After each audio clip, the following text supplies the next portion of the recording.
Harris, if you could please raise your right hand. Do you swear or affirm the testimony you're about to give in the matter now pending before the court will be the truth, the whole truth, and nothing but the truth, so help you God? I do. Okay. If you could please introduce yourself to the jury. I am Lindsay Harris. Ms. Harris, where are you employed? I am employed at the Cherokee Sheriff's Office. And can you actually spell your first name for Mr. Cox since it's spelled different? Lindsay. Thank you. And how are you employed with the Sheriff's Office? I am the commander of the Intelligence Division. What does that mean? So I run a division that encompasses intelligence analysts who provide investigative support, digital forensic analysts who extract evidence from devices, and crime analysis. How many people are in your unit? 10 total. Can you tell the jury a little bit about how you came to be in that position, your education background, trainings, all of those fun things? Sure. I have a bachelor's degree in criminal justice with a concentration in forensic behavioral sciences. I have a master's degree in public administration.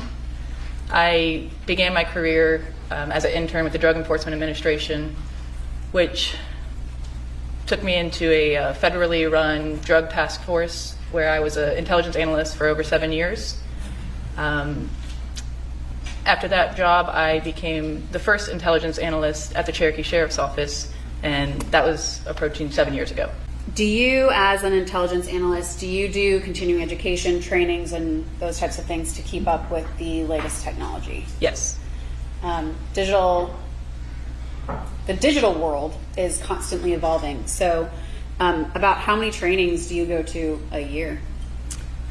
It's hard to approximate, but I mean, we're training constantly. I could say on average, I at least I go to one class a month at minimum. Of course, varying hours, but I attend week-long conferences annually, and we're always trying to keep up with the emerging technology. What kind of certificates do you hold in your field? I am a certified criminal intelligence analyst with the International Association of Law Enforcement Intelligence Analysts, also called IALEA. I am a certified cybercrime intelligence analyst, as well as a real-time crime professional. Are you trained in certain softwares that assist you in analyzing digital evidence? Yes, we use various softwares and programs throughout the course of our work, and we constantly train on the changes in technology again and how these systems can assist us. These systems are, law enforcement databases, open source, and softwares that can read certain records. What does open source mean? Open source would be social media, anything that you can use as a plain citizen, and then closed databases would be that of law enforcement only. Some of these databases require purchasing the software, and then others you can just download on the internet. That's correct. And you've used a range of those types of softwares. Absolutely. Depending on what kind of evidence you're looking at. Yes. I want to talk about Cellebrite. What's Cellebrite? Cellebrite is a software, and it's actually physical software that extracts the data from devices, whether it be a computer or a telephone, cell phone, and it extracts all the contents of the device. What software program do you mainly use to analyze digital evidence, personally? We use a system called PenLink. It's a software that you receive records in various formats. So Cellebrite is one way of obtaining a record because it produces a report from the contents of that device. So that report then has to be analyzed. So we use software that we can ingest this large amount of data, and it kind of decodes it in a way that's understandable for us to analyze. Have you ever testified as an expert before? I have. About how many times? Twice. At this time, the state moves to admit Ms. Harris as a digital forensic, an expert in digital forensics acquisition and analysis. Just very simple, the things we've discussed outside the present degree, the limitations that have been described by the court. All right. She's an expert and can testify and give her opinion based upon her expertise. All right, go ahead. I'm going to actually kind of show an example. We've talked about reports And we have already admitted a few, so I kind of want to go over those with you. Is this a Cellebrite report? Yes, this is a PDF version of what the system Cellebrite produces. And when you receive a phone and it uploads, I don't know what I just did. And it gets. It's going to do that every day I know. because you won't click the box that says stop doing that. Next time I'll catch it. Okay. So we see Cellebrite up here in the right-hand corner, and then does it automatically produce the summary and source extraction boxes typically? Yes, many of those are mandatory fields. Some fields can be added in that would give, examiner's name, but those you see there are mandatory fields. Okay. And then the content actually within this can be selected how? So, based upon the parameters of the search warrant, the contents of the device are extracted, and within each report, you can seclude some information. If you're just looking to analyze text messages at that moment, you can click through and just seclude text messages rather than everything in the device. Okay, I want to start with the basics. During an investigation, detectives or investigators seize digital evidence in forms of cell phones, records from companies, all sorts of stuff. What happens between them obtaining these from either the person or the company? How does it get to you?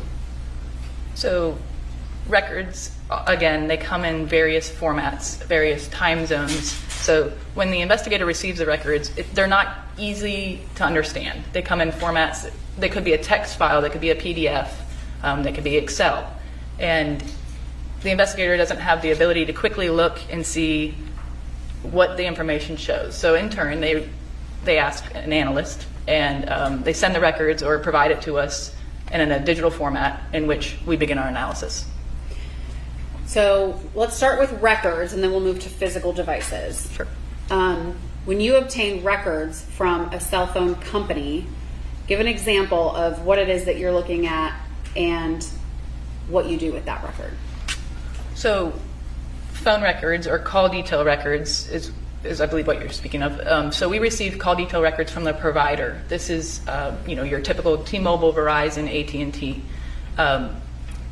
These records, dependent on what is written in the search warrant, they provide you essentially the transaction data. So this is going to show you the date, the time, the direction, the duration of the call, and then the source, whether it is a phone call or a text message. Now this is network based, again, based upon the carrier of the phone. And again, based upon the parameters of the search warrant, you could receive a cell site location with those records. What is that dependent upon? That's dependent upon the wording of the search warrant. If you ask for locations, or if you're just asking for call detail records. So you could obtain records without locations if locations was not specified in the search warrant. That's correct. And let's move to physical devices. So we've talked about a Cellebrite report. When law enforcement collects a physical device from someone, and by physical device I mean like a cell phone, what should they do with it immediately upon seizure? Well, as technology changes and updates happen on cell phones, it is constantly evolving. Practice has been, put the device in airplane mode, and this is to prevent external wiping. Again, keeping it charged. Once that device powers off, it is more difficult sometimes to get the contents out of that device. But again, the technology and the updates are constantly changing. On each update Apple pushes out, per se, could change the security requirements for us accessing that data.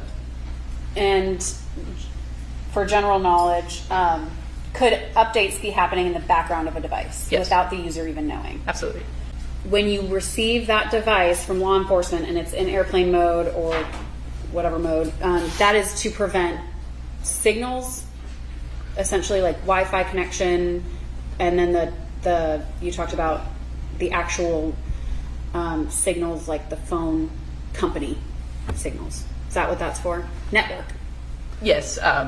So the physical device does have the ability to be wiped externally. So we always like to preserve evidence. So that's why we would do these certain steps, and sometimes you could place the device in a bag. It's called a Faraday bag, which doesn't allow signals to transmit to the device. But again, the phone records are based on the network, not necessarily the physical device. It's based upon the tower, the transmission of the records And those come from the company. That's correct. Does the data sometimes overlap? Can you confirm data from a cell phone record in the phone itself? Absolutely. They should correspond. Now, a user can delete, a text message or delete a call record. Our technology does most of the time still get deleted information, but yes, absolutely, you should be able to look at records, and if you have a device that hasn't been tampered with, you should be able to correlate. When you have a physical device, do they say you have an iPhone and then you have a phone like a Samsung phone where it's an Android-based software? Are they going to extract the exact same data from each phone? Not always. A company, everything's a little bit different in technology. Apple, again, sometimes their next update could require some apps to have Face ID now. Now that changes our ability to extract every single thing out of the phone. Android has different security protocols and updates as well. So, it's not always the same for every single device. And every device could be, iPhone 6 versus an iPhone 16 could have different technology. So when you receive a physical device, say a phone, what do you do with it once you receive it from the detective or investigator? If you're going to extract it. So the physical extraction of a device? Yes. So I currently do not download devices anymore. There is a team of digital forensic analysts that do such. But I can speak to their processes in which, they, again, try and preserve the best amount of data. And they log, they have their bench notes, and then they physically hook the device to a machine, which is the Cellebrite system we spoke of. And it runs you through a bunch of prompts in which it starts the extraction of data and then the decoding of the data, which creates that report. Once you have extracted the phone in that process and in that manner, do you ever have to use the physical device again? You don't have to, but sure, you can use the physical device to manipulate it and check your data, spot check it. But the system of Cellebrite will let you know exactly what is pulled, so you can verify I did get a report in completion of this device. So if you have your extraction on the Cellebrite on your computer and then you have the physical phone, you can go into the physical phone and verify whether that extraction data is actually in the phone. Sure. So some people do that verification. Yes, and the only exception would be deleted information. It might not be visible on the device, but it will be noted in your report, this is deleted. Okay, and so when you obtain call detail records, how is it that you analyze call detail records? So call detail records, again, are given in different formats, that's the theme, and we then ingest them into a software. I mentioned Penlink. So this software reads the record. It reads it, each column and row of whatever record we're receiving, and the system knows the companies and has learned the type of record each company gives. So in which I can set that my time zone is Eastern. So I want to view these records in my time zone of Eastern. So although the records come in UTC time, which is a 4 or 5 hour switch, depending, the system knows that I want to analyze this in a certain time zone and it will convert it for me. Now in the software, I can go in and I can spot check each row of data and look at the raw record and see, I can add in a column called provider time. So that's going to show me the UTC time zone, for instance, of the record, and then I can show the conversion to my time zone is correct. And again, it gives me another column I can add in call number, and that gives me the exact row on the PDF or the CSV or Excel file to go look at my raw record and compare it to what the software has read. I want to talk about this case and how you became involved in this case. Can you tell the jury when you were involved and how? So I was asked in 2018, July of 2018, to analyzed some phone records. Again, it was a situation of the investigators wrote search warrants and got the return from the phone companies, opened up the documents, and they're like, I can't read this. We need someone to help us translate this information. So I was given the records, and I ingested them into the system and began analyzing them. Do you remember whose records you were sent? I was sent various records throughout the course, but I do remember initially I was sent records for Melody Farris, records for Scott Farris. I was sent a tower dump of lots of records for that. There, and I don't remember if these were all in July. It was over the course of when the phone companies were providing records and when the investigators were writing their warrants. You mentioned tower dumps. Yes. Can you explain what that is to the jury? So everything we've mentioned so far is sort of individual based. So you can ask a provider, AT&T, I need phone records on this phone number. So that's going to give me all the information based upon that telephone number. If you do what's called a tower dump or a reverse search, it could be called as well. This is asking a specific tower. This is asking each company, AT&T, Verizon, T-Mobile. We want all of the transmissions from this tower during a certain amount of time, a date and time. So this is giving you a wide range of all different phone numbers, not individual based. And it's based upon the location of the towers. What is useful about that to investigators and detectives when they're looking into a crime? So tower dumps are used when you don't know who you're looking for, essentially. This is going to give you people's location based upon the location of the tower, who's making calls or sending text messages in a certain location. Okay, at this time, the state's going to move to admit State's Exhibit Harris 1 and Harris 4 and 5. All right. No objection. All right, ready? All right, Ms. Harris, I'm going to pull up what the call detail records you received in this case, just to show as an example. All right, so this is what you received from a phone company, right? Yes, this is an example of what a Verizon return looks like for call detail records with cell site information. Okay. And I'm going to pull up this third Excel that says cell site incoming, outgoing. Mm-hmm. So this is what the record looks like when you receive it.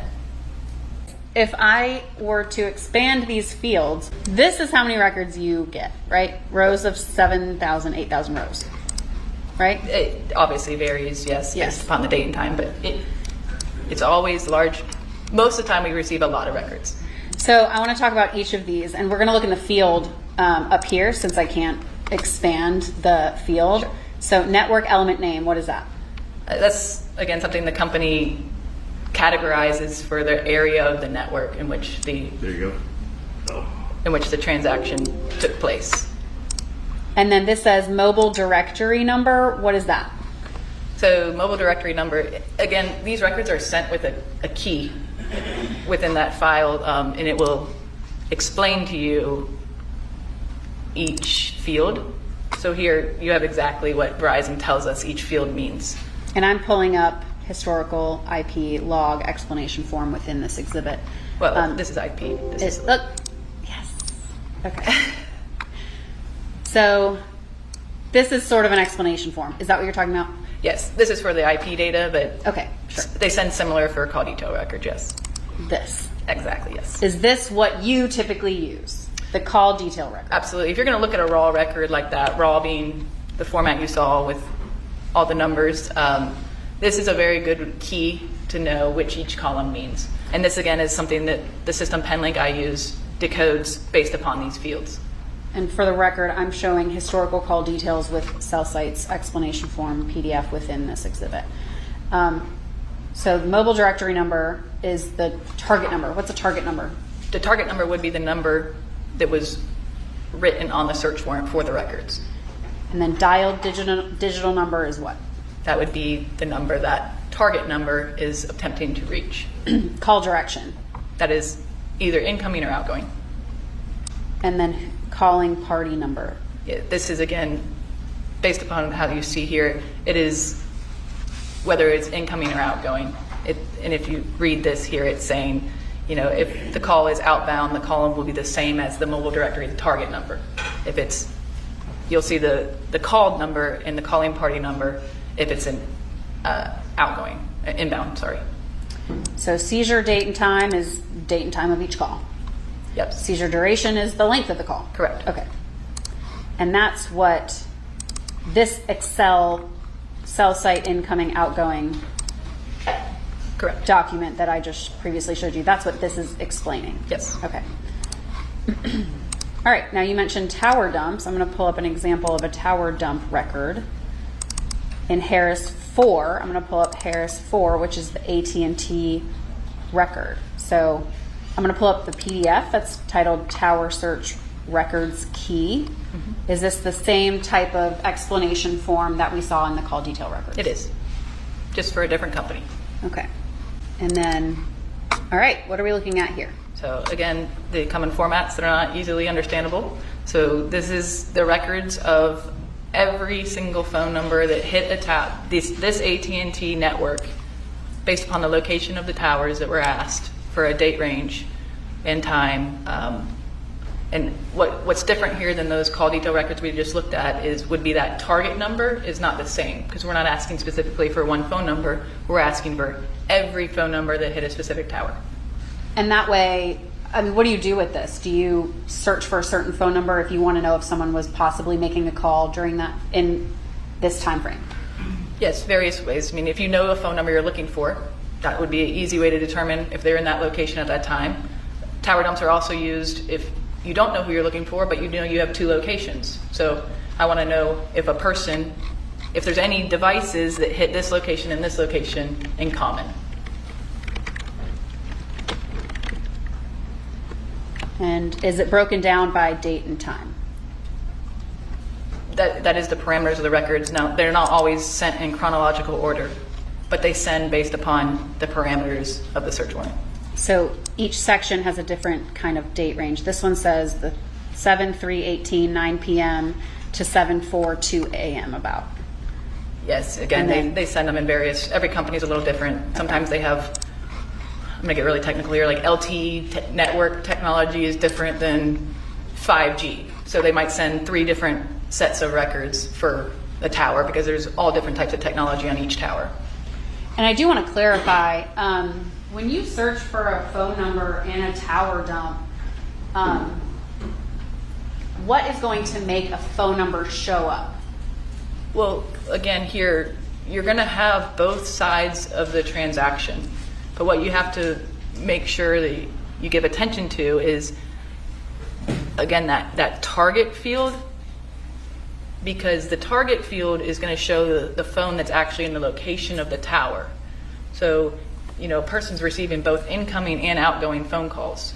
So, although there's phone numbers on, you almost have 3 rows of phone numbers here. Well, you actually have 6, but one's just adding a 1. So, you have to make sure you're very careful to notice which phone is in the location of the tower and which phone is calling it.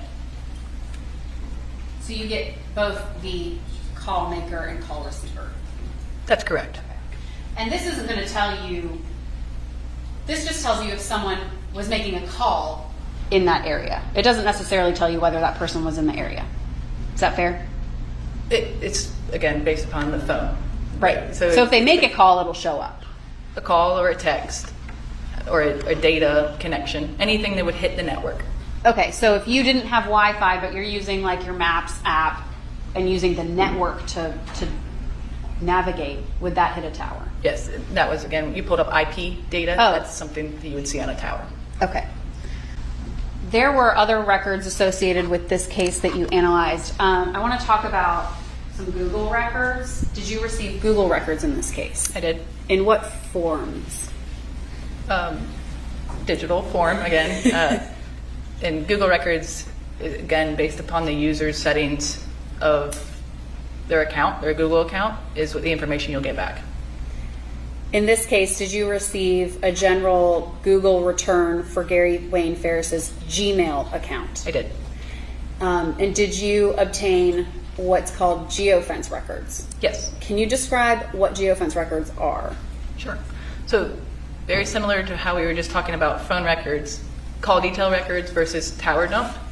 It's similar. So geofence is asking, I want to draw a virtual fence around on a map of a certain location, and I want you to tell me any Gmail accounts or any Gmail activity, Google activity, within the fence I've drawn on a map.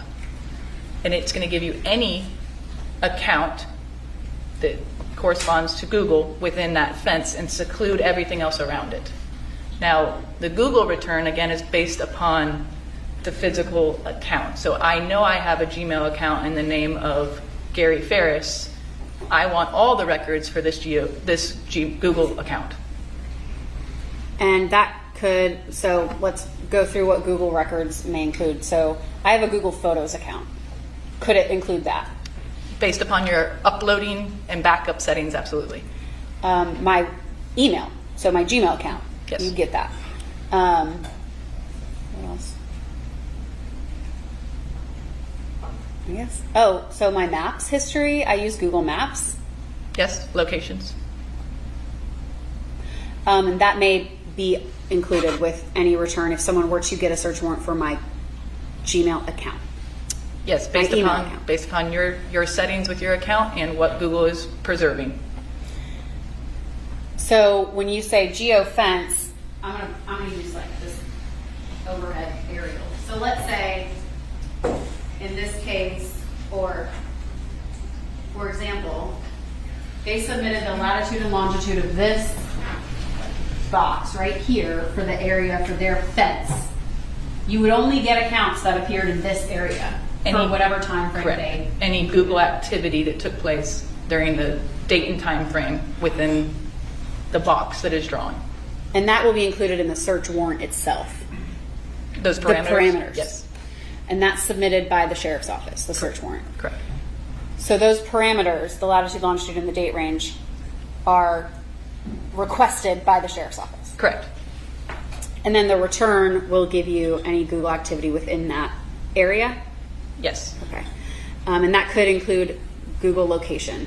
yes. When you analyze digital evidence, how much do you typically know about the case? Well, I personally like to know as much as I can so I can give the proper analysis. In looking at records, it's very important to know specific events or dates and times that are important to the investigation so I can focus my efforts in analysis. Do detectives and investigators sometimes request specific information from you? Yes. In this case, did you have the opportunity to look at phone extractions of individuals? Yes. About how many people and whose extractions did you look at? Hard to give an exact number, but You can just name yeah, names. I looked players. at Melody Farris's phone extraction, Gary Farris's phone extraction, Scott Farris's phone, Terry Braswell's phone, Rusty Barton's phone. What about records? How many phone records did you look at? Lots. Do you want me to try and name what ones? Is it the same? About the same people? Yes. Okay. I think there was some phone records we did obtain without having devices, though. So the records, you don't need the device itself. What do Right. you need to obtain a phone record? The telephone number or some device identifier. I don't want to get too technical. And there's like something called an MZ. It's like a serial number. You could use that as well to obtain phone records. In this case, did you obtain phone records for multiple numbers that were associated with Melody Farris? Yes. Did you obtain multiple numbers associated with Rusty Barton? Yes. Now, for extractions, how many physical extractions did you have for Melody Farris? 1. How many physical extractions did you have for Rusty Barton? I believe 1 physical extraction. I have to look at my notes. I know there was a work phone number and a personal phone number. The personal phone number was the main focus. The main number that you looked And at. I do know for a fact that we had an extraction on the personal phone number. Did you know the incident date of this case when you were analyzing these records? I did. Did you also focus around that time range when you were analyzing these records of the incident date itself? Yes. Did you have other information about when the crime may have possibly been committed? Yes, I was given a time frame. Ms. Harris, when you were looking at all of these records and extractions, what are steps you take to verify the data that you are analyzing? Within the records. The records and the phone, everything. So again, I go back to the source. Whether it's records, I will go back to that raw record that's given through the company as I'm analyzing it, make sure it's accurate. And I will continuously speak with the case team with my findings and make sure, especially in the beginning of the investigation, it's a lot of moving parts and information's gathered in so many different areas. So as I analyze things and find things, I don't always know the relevance unless I speak to an investigator and say, this is what I'm seeing, here's the analysis of this record, do you need anything further? It's a constant back and forth of communication. Did our office come to you and ask you to put together a presentation for this jury to go through the voluminous records that were obtained in this case? Yes, one of the main goals of intelligence analysis is rendering the complexity of all these records and different sources of data into some simplistic and understandable format. And did you, in fact, put something together for this jury so that they can understand the records in this case? Yes. What all records are included in that presentation? So there is data from telephone extractions, there's data from call detail records, there's data from Google returns, there is data from, there's location data that comes along with the call detail records. There's also, within a phone extraction, there's various types of information you get out of the phone. Again, we talked about text messages, phone calls. There's also health data that was extracted from the device. You mentioned something, and I want to clarify this for the jury. So we have Google locations, and then you have locations from call detail records. Correct. How do those differ? Can you explain the location from the call detail records, how that's obtained, and then versus the Google location records? Yes. So when you ask a phone provider, AT&T, T-Mobile, I need call detail records with cell site locations, it's going to give you the tower that phone call transmitted through. So the companies will give you a certainty of a 3-mile radius that they serve that call. And so each call hits the tower and they say, if this phone call touched this tower, it's in a 3-mile radius. So it's a large area. Now, because that's network-based location. Google is a handset-based location. This is based upon the device GPS or the device's Wi-Fi or GPS, Wi-Fi, and cellular network as well. So Google location is far more precise at times because it's handset-based, not network-based. I want to talk about these tower locations, the 3-mile radius. How do the towers work? So, And I'm pulling this out in case you want to draw an example of how you can tell how the tower works. Towers work differently based upon the location and how urban or rural you're in and how busy a tower may be. So you could be very close to a tower and your phone call is transmitting through that tower, but you'll still see a large pie if I get your records, or a piece of a pie, a sector. Because the company's only going to tell me your phone call was transmitted through this tower, and I can only give you the certainty of this piece of this 3-mile pie. So you can draw a circle around a cell tower and you could say 3 miles somewhere within this area, this call took place. But I'm not going to give you a certainty of more than 3 miles unless I have a for sure sector of that tower, and then I'm going to give you a piece of a pie. Still goes 3 3 miles out, but it's narrowing down the face or the sector of the tower. How many sectors can towers have? Typically, it's 3 sectors. And that was one of the fields you saw in those raw records. It says azimuth sector, and that's decoding which side of the tower it may be. So let's say here's a cell phone tower. Okay? I don't know. And then here's your 3 mile radius. And then the sector, you said it's like a piece of a pie? Correct. So it could be, and there's 3 sometimes. Right. So if it's like, it could be this could be a sector. That's correct. So then it would narrow down, this is where that phone is located. That's correct. Now, sometimes they don't provide a sector, and you just get the circle, the whole pie.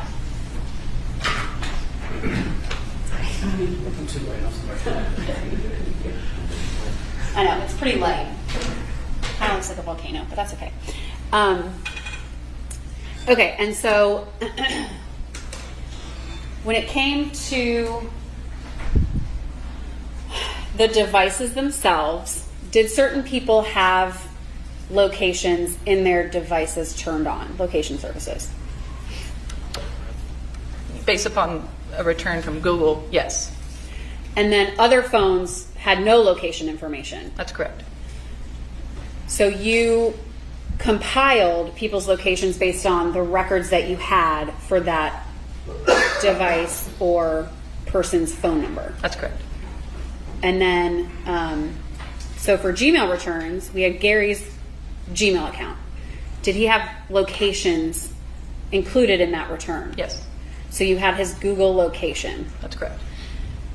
And is each extraction of each device going to give you the same amount of information? No. So, for example, if you had Rusty Barton's cell phone and Melody Farris' cell phone, they're not going to have the same log data, the same activity information provided. Just depends on how that phone is extracted. It depends on the device itself, Apple versus Android, the version of the device, how old the actual handset is. All right. At this time, state moves to tender State's Exhibit Harris 6. Objections? No objections other than all the other objections that I previously made. I stand on those. All right, and this one, so just, we got. And I'm going to stop before Yeah, we get. right. Yep. Just walk through it and. Sure. I know there's something we gotta edit, but that's all right. Yeah, there we go. Ms. Harris, is this the presentation that you put together for the jury based on all of the digital evidence that you were provided in this case? It is. And we reached out to you to start kind of a timeline, is that fair to say, of activity Yes. among all of the family members and main players in this case. Yes. And we asked you to start with Monday, July 2nd, 2018? Correct. Okay. If you could read into the record the 9:43 text message. I got Gary's phone. He booked and paid for condo for Chris and Jenna. I'm beyond furious. And Amanda's response at 9:55. Oh, big surprise. Melody's response to Amanda. He's wrong for doing it, and when I specifically said no and had just reason. And what is Amanda's response to Melody? Yep, Chris will never grow up. This is the same date, Yes. July 2nd. And what was Melody's response to Amanda? But he refuses to help you with dentist. And then Amanda says, Yep, can't stop him. It's ridiculous. Keep what going. is Melody's response to Amanda? This is my last straw with him. And the next message from Melody to Amanda is at what time? 3:07 p.m. On the same date, July 2nd? Yes. What does she say to Amanda? So Scott left at 8 this morning. Gone to play golf. Still gone. Then tomorrow goes to lake. So help me God. Is this still July 2nd? Yes. And this is between Melody and Gary at 3:07 p.m. Can you read that text, please? Did you book a condo for Chris and Jenna? And what does Gary say? I booked one for me and the girls as well. And then that was at 3:08, and at 3:14 p.m., what does Melody say to Amanda? Just giving you a heads up about things. Chris continues to charge his cable, phone, and airline tickets to Gary's checking account. Charged their honeymoon and their beach trip year you got married to us as well. Now another beach trip after I told him no, and why. He never paid BK. Jenna's ring that was financed by us. I have had it. I'm taking measures to stop this insanity. Are these messages verbatim the messages found in the phone? Yes, So BK, that is how it was typed in the phone. correct. Okay, this is on July 2nd, 2018. What are we looking at here? This is a photo found in the device extraction of Melody Farris's phone. And the capture time was 7:56 p.m. on July 2nd. What is the photo of? It appears to be a hand with some blood in a paper towel. Works. Okay, what is this slide here? This is a video that was found in the Google return for Gary Farris's Gmail account. And the time that you have here at 8:37, was that from the Google account itself? Correct. Was this video found in his phone extraction? I don't believe I found it in the extraction. It was in the Google return. When you leave a plate, forget to take it upstairs.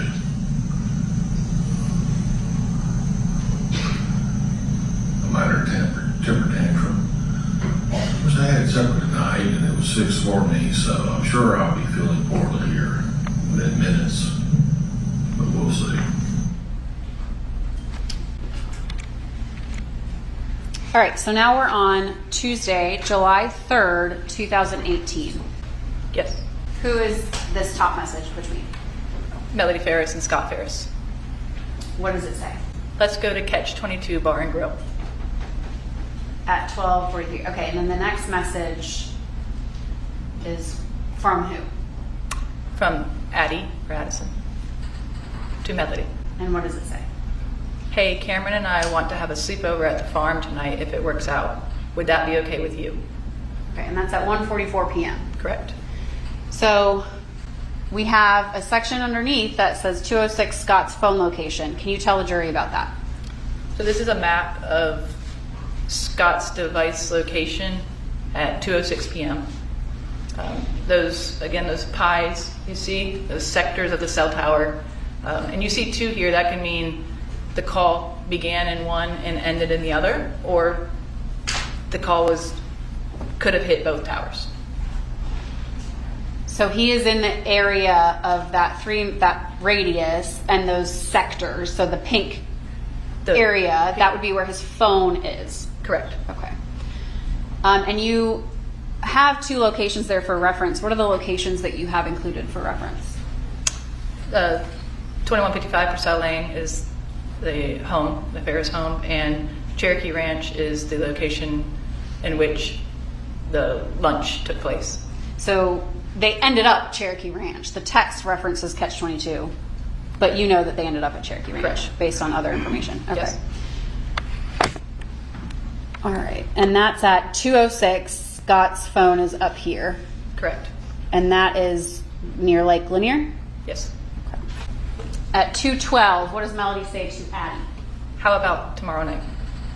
What does Addie say in response? That's fine. Okay, so now we have a blue message. What is this? This is a message from Amanda, but it's a group text to Gary and Melody. What time is that at? 3:09 p.m. On what date? July 3rd. What does 2018. that text message say? Hey, I spoke with the prospective photographer. Y'all mentioned you wanted to have a sit down. She can meet us next Wednesday, the 11th at 10 a.m. She said we can do Alpharetta or Buford. She's in Athens, but her parents live in Alpharetta, so she's always there. I'm sure Mama will be going. Daddy, are you wanting to go? And what does Gary say to this group text? I was planning to go to the beach with the girls. All right, and the next one is in white. Why is the next one in white? It's in white and on this side of the screen, so I can show. This is not a reply to the group message. It's a reply just individually to Amanda. From who? From Melody. What does Melody say just to Amanda? Ask him when he is going and coming, BK. And then what does Melody say again? Now is your time to say thanks for the invite. So that's just to Amanda, Correct. not in the group text. Correct. All right, this is the same date, and we're back in the group chat, it appears. Yes. Okay, what time? 3:14 p.m. on July 3rd. And what does Amanda say to her parents? Oh, okay. Didn't know anything about it. Then will it be okay if Mama and I meet with her? And then immediately after, what does Amanda say again? The only reason I asked is because she has room to do one more wedding in May. Scared I might lose her. And Gary says what? Sure. Okay, so we're still on the 3rd. But now we're on phone calls, it appears? Is that what this is? Tell the jury about that. This depicts a record of a phone call. Who is making that call and what time and to who? Chris Farris calls Gary Farris at 3:51 p.m. on July 3rd, 2018. The call lasts 1 minute and 43 seconds. And at 3:53, what's that? This is a call from Gary Farris to Chris Farris, and the call lasts 8 seconds in duration. And we have some more text messages down at the bottom. Who is that from? Ella, What does she say to Melody? we are here. And again at 3:53, it looks like she sent these almost simultaneously. What's the next message? I want you to come to the beach.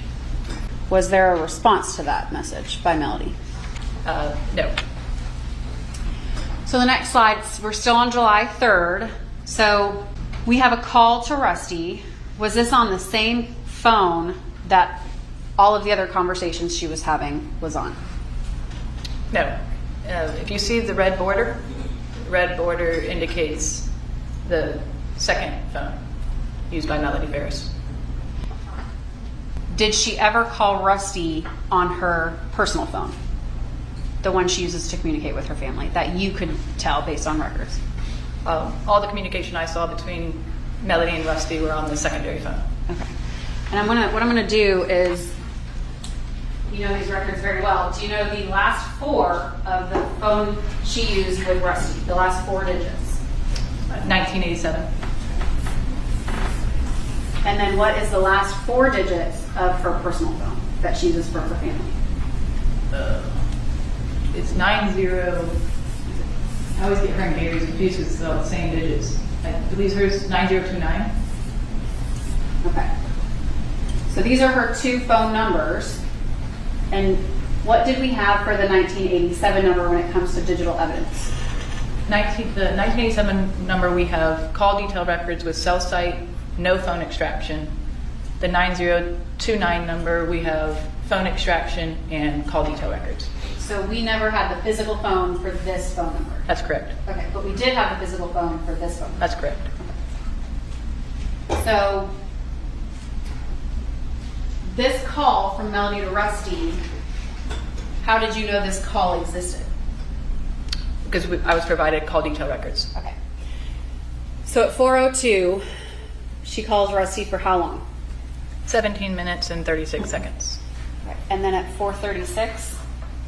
12 minutes and 2 seconds. And at 4:50, it looks like Amanda texts her mom. What does she say? Chris just texted me asking my plans, and Addison wants to know. I did not answer. He called. I did not answer. All right, and we're still on July 3rd. What does Melody reply to Amanda? He's here now. And then what does Amanda say? Of course. And again, Dropping his kids off. what does Melody say to Amanda at 5:16 p.m.?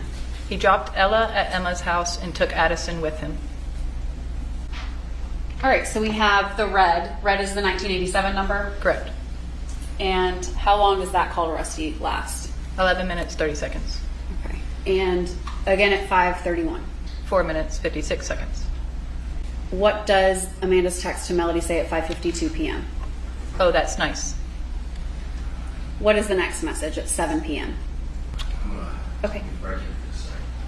Similar to what I instructed y'all yesterday during one of the interviews or the phone conversations, the statements from Ms. Farris, the defendant, are admissible. The statements from the other parties, if you don't hear testimony about that, are not being offered for the truth of what they are saying. They are only being offered in context of the other conversation, to the statements that the defendant makes, and to establish the timeline. All right, go ahead. So I want to ask you at 5:52 p.m., well, this call at 5:31 that Miss Farris has with Rusty, and then Amanda hits her up at 5:52 and 7 o'clock p.m. Did Melody ever respond to the 5:52 text message? No. You're not leaving that out or anything? No. And then Amanda to Melody, this photography screenshot. Did she respond to that? No. So the last activity we have for her, at least up till 7 o'clock at this point, is the 5:31 call to Rusty. Sorry, say again. The digital evidence was the last call she made was at 5:31, and she did not respond to Amanda either of these times. I believe there's more in the next slide as far as other calls that day, if that's what you're asking. But Well, let me just hang on 1 second. are you asking on a specific phone? Yes, her personal phone. Did she have any activity after this 5:31 call from Melody to Rusty between up until the 7 o'clock time? Oh, no, ma'am. Okay. All right. What are we looking at here? And this is still July 3rd. What are we looking at here? This is location data based upon Google return for Gary Farris's device. And the circle on the map shows Google provides location. Again, it's more precision located based on the handset, but they give a certainty amount. So within that circle, they give a certainty amount of 10 meters, 20 meters, and that's what's depicted within the purple circle there, is the amount of certainty of where the device is located. So it appears Gary's device is moving away from the property up towards Free Home Yes, from 8:28 to 8:40. correct. What is this? This is showing, again, a satellite view of the point of Gary's device from 8:40 to 9:21 p.m. on July 3rd. And that is in that Free Home area. Go back. Correct. Is that in this Free Home area right here at the top? Yes. Like that 8:40 ping, is that in the same location? Yeah, so the satellite view shows it was a repeat location, same certainty and everything. Okay, so at 9:26, what are we looking at there? A call from Melody to Rusty on the 1987 phone. Was there activity on Melody's personal phone prior to this, after that text with Amanda? No, she never replied to that 7 p.m. text. Did So- she text anyone else? No, Did she call anyone else? no. On the On the personal phone, Personal. the 9029 number. correct. So what's the next? So this is activity you showing, again, Google location for Gary's handset between the times of 9:26 and 9:32 p.m. And it looks like he's moving closer to the house, Correct. or his phone is. So what are we looking at on the next slide? This is the location of Gary's handset within the purple circle again at 9:34 p.m. on July 3rd. And that's a little bit wider radius. Correct. And that's the house, 2155 Purcell Lane. Correct. Okay, now we're at 10:52 p.m. What are we looking at here? This is a call from Melody Farris on the 9029 personal phone to Scott, in which the call takes place for 1 minute and 5 seconds. What's the map down below? That is the record of the call based upon Scott's location. So his location between when he left up to the lake at 2, whatever that previous slide said, a little after 2 o'clock, and this 10:52 call, did his location ever show closer to the house? No, it remained in the northern area up there. Towards the lake. Yes. So when he received this call at 10:52, he's in that cone sector, that pink area, Correct. or his phone is in that location. Correct. Okay. You want a good stopping point? Good stuff. Okay. It is for you. All right. Yep. Because food's here, and y'all want me to read